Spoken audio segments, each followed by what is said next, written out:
In early 2013, I was contacted by a collector named Dennis Scholl, and I'd never met Dennis. In fact, I didn't really know who he was. And he told me that he had started to collect Aboriginal paintings. I thought, well, that sounds interesting.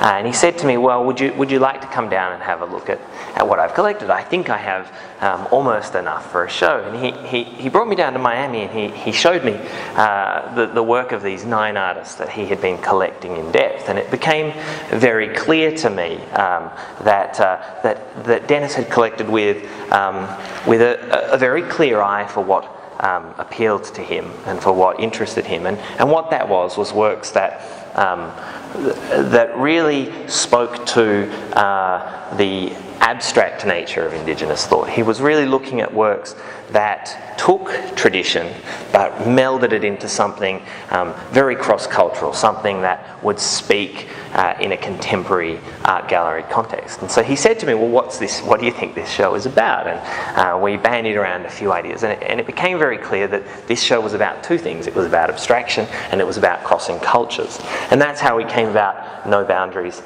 Contemporary Aboriginal Australian Contemporary Abstract Painting, this exhibition.